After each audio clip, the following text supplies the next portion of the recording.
Buenos días, estamos con Rodrigo Apt. Él es fotoperiodista de Associated Press, ganador del premio Pulitzer en el año 2013 por su trabajo en Siria. También vamos a conversar de ello. Y nada, muchísimas gracias, Rodrigo, por recibirnos de manera virtual en tu hogar en esta que va a ser una entrevista para el Día Mundial de la Fotografía. Hola Leo, ¿cómo andas? ¿Cómo Buen estás? día. Lindo verte después de tantos meses Tantos meses ya. alejados del Perú, pero ahí vamos a volver. Pronto volveremos para allá. Sí, eh, es bueno escuchar eso, pero justo quería empezar por ahí. O sea, cuando tú te movilizas a diferentes países para cubrir estos eventos, estos sucesos sociales, ¿qué cambios significan para ti? O sea, ¿cómo es que tú te preparas? Hoy estás en Argentina, estás tranquilo, ¿no? Estás en tu casa y en un momento te dicen o tú mismo propones, está sucediendo esto, eh, tienes que ir. ¿Cómo es tu primer acercamiento o cómo te preparas para esa fotografía que estás por hacer en unos días o quizás en unas semanas? Bueno, es jodido porque, por ejemplo, ahora ayer hablaba con un compañero, un reportero español, para ver si vamos o si planteamos la idea de ir a Afganistán, ¿no? Por el Afganistán. tema de los talibanes, de cómo están tomando el control del país después de 20 años de ocupación extranjera. Y bueno, y es bien jodido, porque imagínate que yo salgo acá a comprar tomate, vuelvo y estoy pensando en cómo, viste, digamos, cómo conseguir Claro, una visa para ir a Kabul. Es como, es raro, la verdad es raro, pero muchas veces pasa de una manera tan abrupta que no me da ni tiempo de pensarlo. Por ejemplo, cuando yo fui a Siria en el 2012, yo estaba en Guatemala en mi casa leyendo los diarios guatemaltecos y de repente me llamaron y me dijeron, che, ¿te gustaría ir a Siria? No sé qué, a cubrir la primavera árabe, no sé qué, está muy jodido. Y bueno, yo le dije a Lorena, a mi mujer, bueno, ¿te parece? No sé, bueno. Y a los 3 días estaba en la frontera cagado de frío entre Turquía y Siria pensando, y bueno, no me dio tiempo de pensar en muchas cosas, pero sí se te mueve todo porque, bueno, porque primero hay una incertidumbre natural, es muy humana, ¿no? O sea, esto es lo que voy a hacer, dónde, qué será, o sea, cómo voy a estar, dónde voy a dormir, o sea, cosas muy básicas, pero que a uno se le cruzan por la cabeza. Ahora además tengo una hija que me dice, claro. papá, ¿por qué te vas? Te vamos a extrañar, no sé qué cosa. Entonces, bueno, se cruzan, se cruzan mil sentimientos, mil ideas por la cabeza, siempre con, con la preocupación de tener todo en mano, o sea, vas a lugares donde no es que puedes olvidarte, que no tengo el lector de tarjeta, ¿qué hago? Puta, estoy jodido, o sea, entonces tenés que estar como medio preparándote y esos días son un poco de que llego, que no llego, va a ser frío, va a ser calor, voy a caminar, no voy a caminar. Es un tipo de periodismo a veces que a veces es muy cómodo, porque uno llega a un hotel y de verdad es un privilegiado y a veces tiene que como arreglar muchas cosas y estar como preparado. Eh, Claro. y mentalmente, ¿no? También, o sea, como digo, mentalmente es como la página en blanco, ¿no? Es decir, bueno, me voy a este lugar, lo podré hacer bien, con qué me encontraré.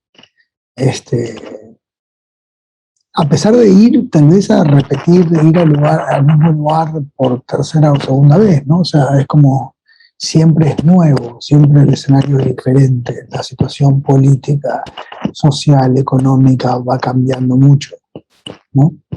Claro, sí, justo acabas de mencionar dos espacios en los que has estado. En uno estabas viviendo en Guatemala y te mandaron a Afganistán a cubrir estos conflictos.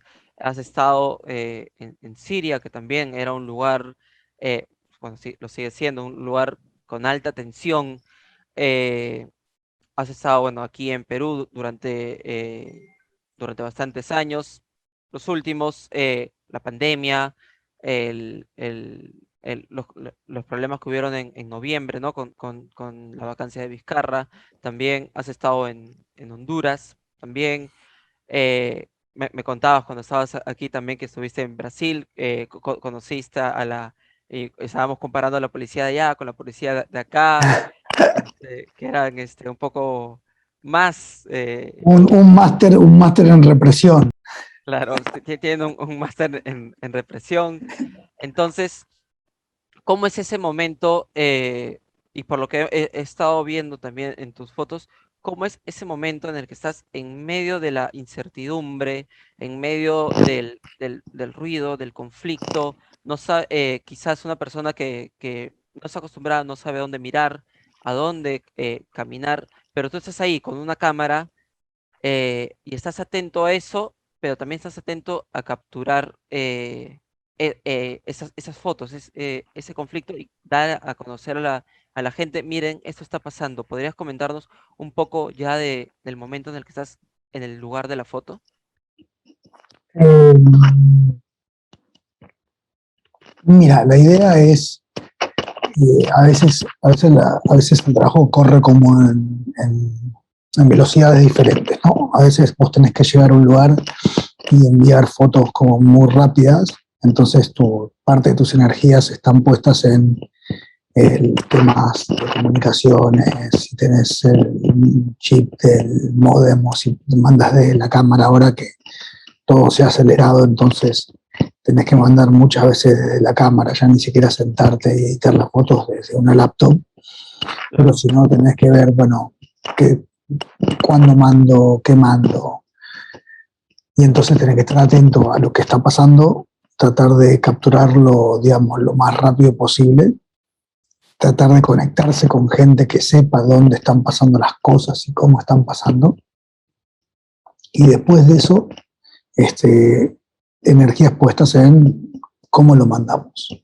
Tengo los medios para mandarlo, mando de una laptop, mando de la cámara, mando de un teléfono satelital si no hay internet, este, de dónde yo mando esas imágenes. Y hay otros viajes en donde uno está más preocupado como en entender la historia, tiene más tiempo y cómo guionarla de alguna manera para que se entienda una historia compleja con muchas capas a una audiencia que no conoce nada. Por ejemplo, ahora estuvimos en Honduras haciendo una historia sobre los sobrevivientes de un huracán que ocurrió en noviembre, en donde un padre católico, el padre Leo, está tratando de reconstruir una aldea en el medio de una tierra narco, completamente dominada por los narcotraficantes. Entonces, cómo el padre recibe una tierra de unos testaferros de los narcos para ayudar a los damnificados, cómo el gobierno opera.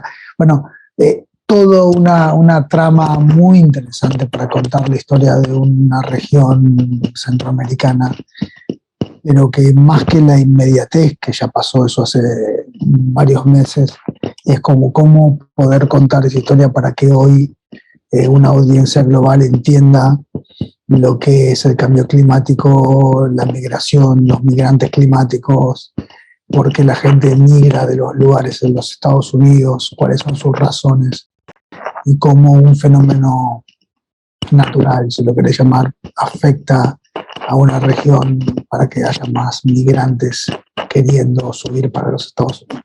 Entonces ahí vos estás más concentrado en, bueno, ¿cómo cuento esto? claro, Y cómo acumulo imágenes que puedan tener un sentido para contar esa historia. Entonces, son como energías diferentes, pero todo está dentro del universo de una agencia de noticias. claro. Justo ahora nos estás mencionando de ese trabajo que estás haciendo en Honduras, pero no es el único que has realizado. Tienes uno en especial que, bueno, a mí me llamó la atención, que es el drama de bucear en busca de langostas. La historia de los misquitos es una típica historia de explotación en Centroamérica que comienza en una aldea remota en Honduras y termina en un restaurante, en una mesa en Miami. ¿No es así? Eh, ¿Podrías contarnos un poco de ese trabajo? ¿Cómo es que nace la idea? Eh, ¿Cómo planteas la idea y cómo buscas tú estas narrativas? ¿Cómo lo armas para que se pueda entender aquí en Perú, se pueda entender allá en Estados Unidos o en España? Mira, es interesante porque yo fui con el mismo reportero que ahora fuimos a Honduras. Eh, Fuimos a hacer una historia en el 2011 o 2012, creo que después de volver de Siria o por ahí. Una historia sobre narcotráfico en una región muy plagada de narcotráfico, que es la zona del Caribe centroamericano, ¿no? Porque mucha de la droga que sale de Colombia, que sale de Venezuela, atraviesa Centroamérica para llegar a México. México es el lugar de paso. Entonces, había habido un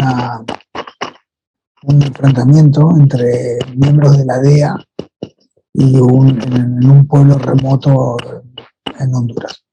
Nosotros, como una agencia estadounidense que está muy pendiente de temas que están relacionados con Estados Unidos, vamos, y en el momento que llegamos a Puerto Lempira, que es el lugar, digamos, el lugar más, la cabecera departamental, llegamos a cubrir esa historia y en el medio de esperar para ir a este pueblo, yo veo y el reportero vemos que hay un montón de gente en carritos, muchos lisiados, o sea, decenas de lisiados en un pueblo. Entonces, eso automáticamente te llama la atención y dices, puta, digo, ¿qué es esto? Porque, bueno, yo hice unas fotos, pero muy dispersas, porque en realidad la nota era este tema de narcotráfico.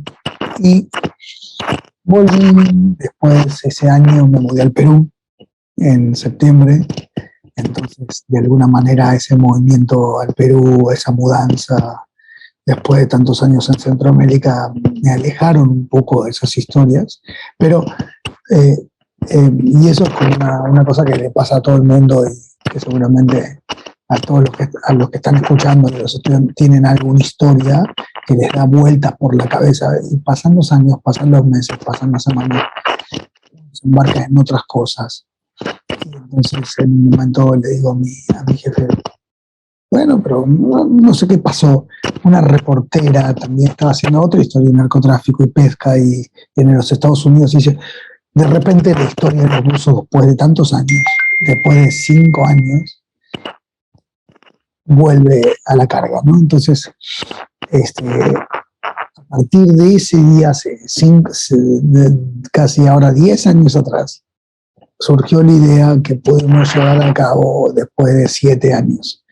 Y estando en Perú, tuve que aprender a bucear en Pucusana. Aprendí a bucear porque hicimos un primer viaje y me di cuenta que la historia de los buzos, que era muy interesante, necesitaba bucear, necesitaba aprender a bucear, porque digo, para hacerla bien, si me quería hacer bien. Entonces digo, bueno, qué bueno, vivo en Lima, es un lugar cerca de la costa, y me contacté con unos chicos de una escuela en Pucusana, y después tuve un desmadre, pues me puse a vender equipo viejo para comprar el housing, que es el protector de la cámara, Claro. que es bien caro y bien específico. Entonces, bueno, de repente me veía en el mar de Pucusana aprendiendo a bucear para hacer la nota en Honduras. Wow. Que es un mar tan distinto, ¿no? Porque el mar de Pucusana es frío, hay corriente, es hermoso también, ¿no? Es como una geografía distinta. Fui a bucear a un barco hundido en Ancón, todo para hacer esta práctica de lo que iba a ser en Honduras. y bueno, hicimos un segundo viaje a Honduras y pudimos contar la historia. La historia de los buzos es muy, muy impresionante. Es una región, se llama la Mosquitia. La Mosquitia es una nación, digamos, la nación Misquito. Es una nación dividida entre Honduras y Nicaragua. Es como, bueno, como pasa en todos lados, ¿no? O sea, como pueblos indígenas que fueron divididos por por límites hechos arbitrariamente, quedaron divididos, y es una nación, los Miquitos es una mezcla de indígenas con los afros, con los negros que venían de los esclavos, ¿no? O sea, todo el Caribe está lleno de su Claro. historia de esclavitud, bueno. Y los Miquitos básicamente tienen que jugarse la vida para pescar a destajo langosta para el mercado estadounidense y pepino de mar para el mercado chino. Wow. Entonces, básicamente tienen que hacer largos viajes de 2, 3 semanas, a veces más, tener varias inmersiones en el mar para pescar en redes esas langostas.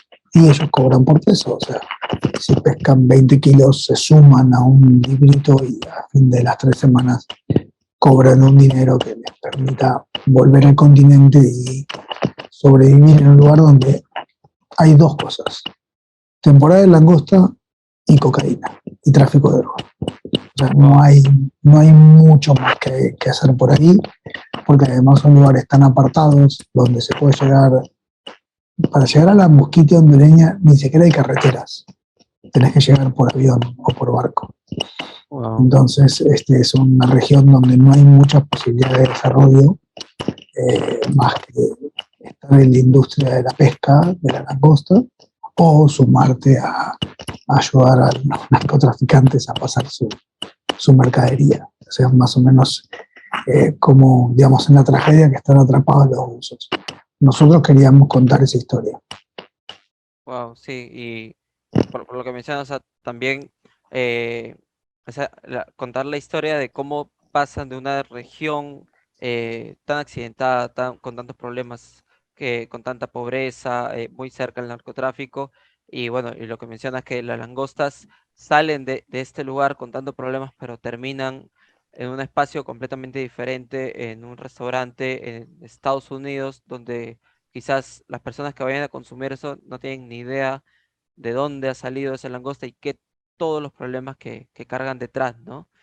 Eh, y bueno, no es el único lugar, digamos, con conflicto, con problemas que has estado, acabas de Sí, pero mencionar. mira, pero te interrumpo, Leo, porque lo mismo pasa en Perú. O sea, el oro Claro, que se consume en Europa es el oro que sale de Madre de Dios, que sale de Ancash, que sale claro, ¿no? de Arequipa, que sale de esos lugares donde hay mucha muerte y mucho sufrimiento también, ¿no? Y digo, para llevarle un caso peruano, ¿no? Muy puntual.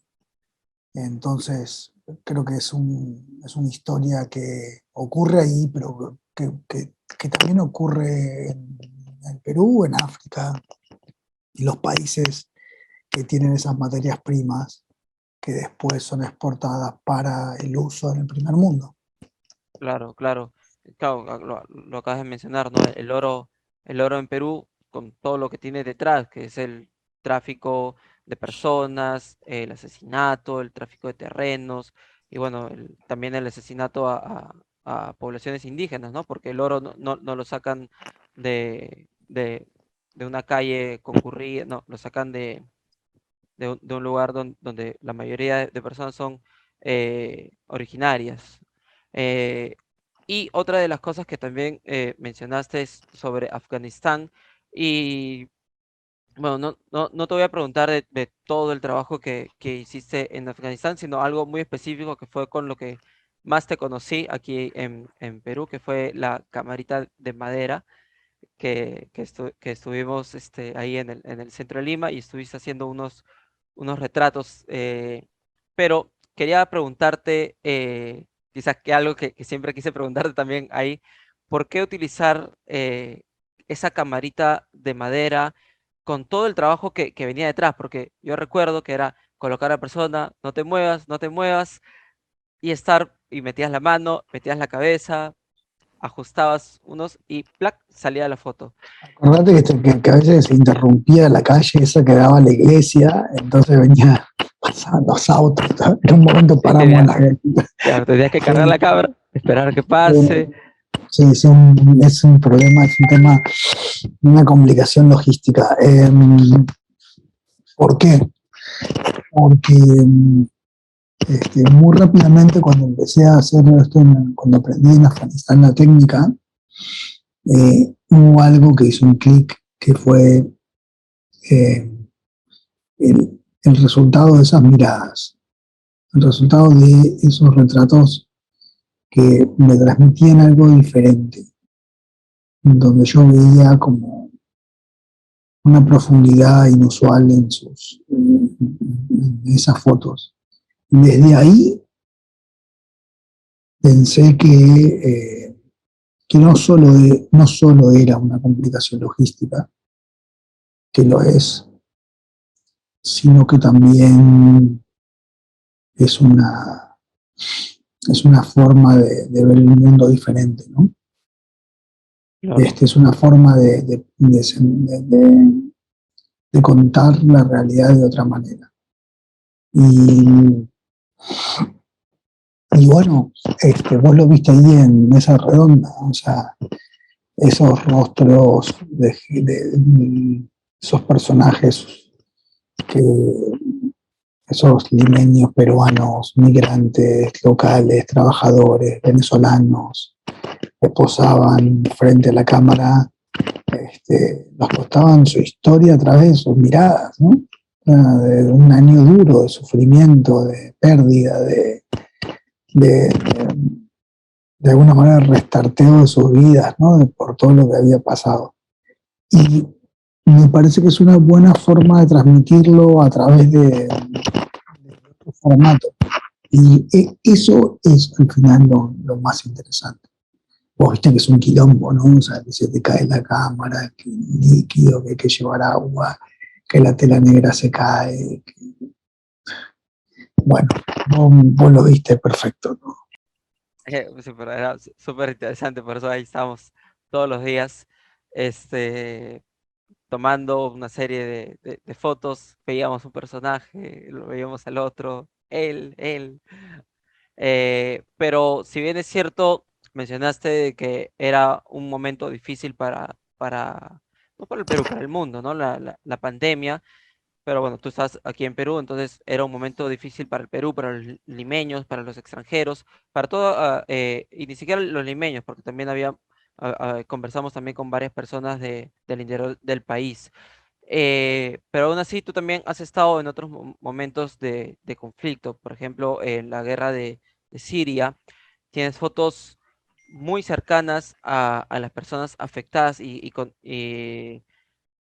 con eso quería terminar, con esa pregunta. ¿Cómo es el acercamiento que tienes a las personas en ese momento, ya sea de dolor o ya sea de tensión, de miedo?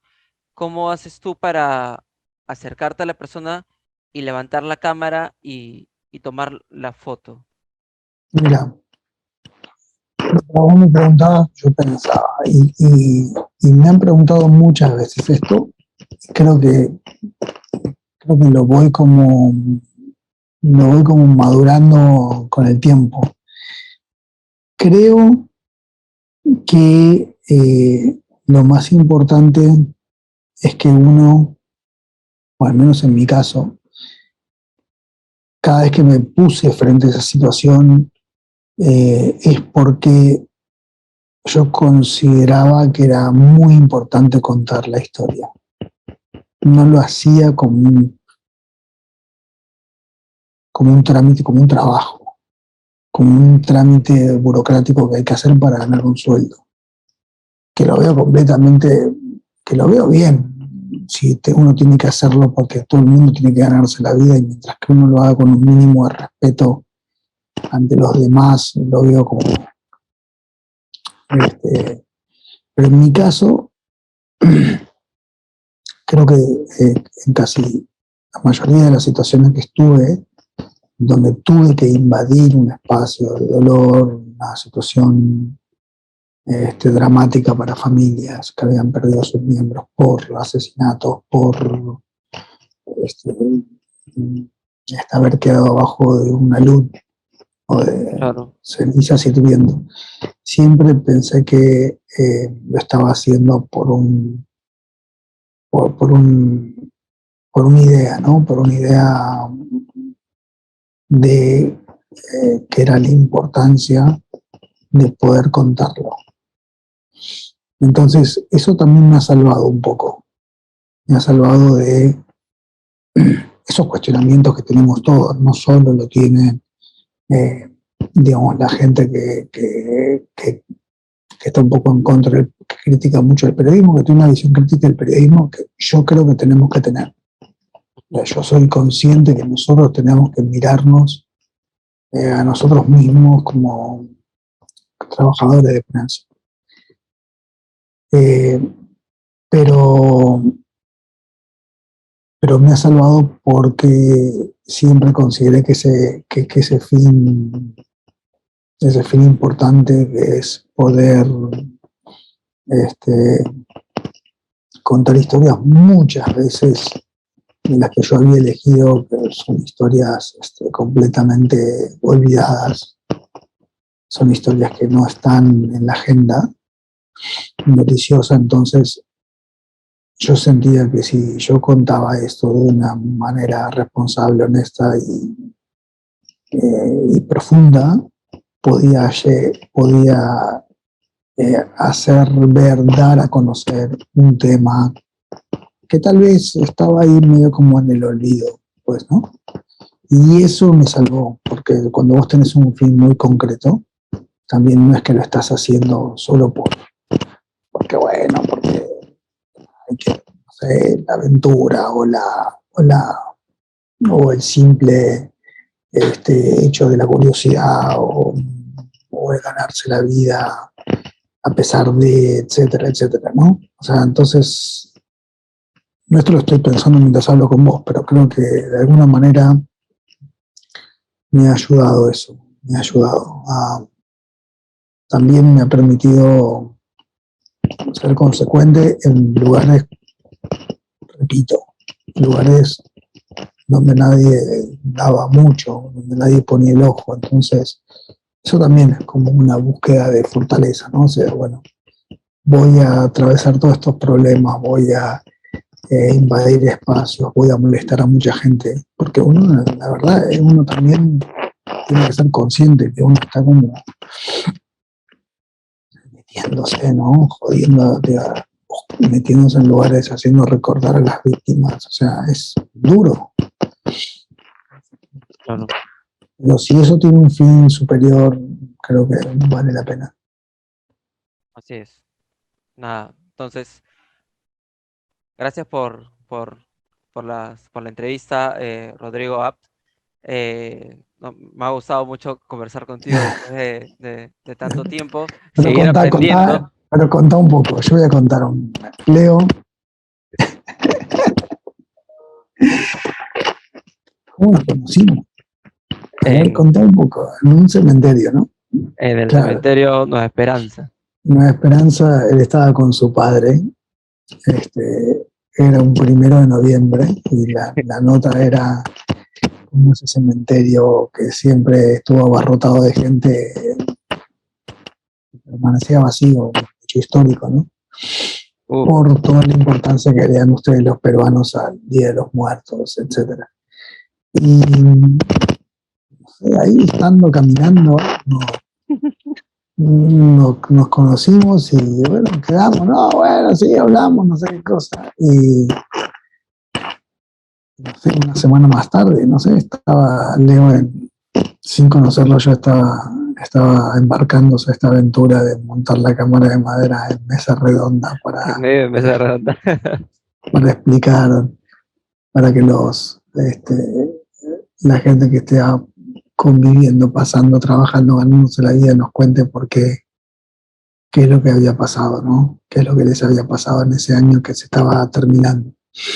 Y Leo, fantástico, porque el tipo tuvo que aprender primero a entender qué era esa cámara, no tenía ni idea, y lidiar con los serenazgos, con Los vendedores. los vendedores, los chistes, los no sé cuántos, horas ahí parados. Pero no, muchas gracias, Leo. Muchas gracias por por ese apoyo que fue fundamental. No, si hasta ahora me acuerdo del audio que me mandaste cuando te dije que sí te podía ayudar, cualquier cosa. Che, mira, yo estoy haciendo aquí en mesa redonda con una camarita de madera, es todo un quilombo, hasta ahora me acuerdo. Pero venite, mira, mañana a las 9 de la mañana voy a estar aquí en mesa redonda, pero va a ser un quilombo, pero... Y yo estaba como que, quilombo, busqué quilombo, ¿qué es quilombo? Y ya entendí que era Googleando, quilombo, lo googleé. googleando. Eso viene de los quilombos de los indios, y ahí de la colonia. Pero ya entendí a qué te referías, sí, sí, era un Era quilombo, un quilombo. pero muy, Definitivamente no. pero muy bueno, aprendí bastante, y nada, sigo aprendiendo, a través de tus fotos en tus redes sociales. Bueno, Leo, dale, qué bueno y nada, también qué gusto que estás dándole para adelante, emprendiendo tu camino, a pesar de todos los inconvenientes. Y bueno, ahí estamos. Listo.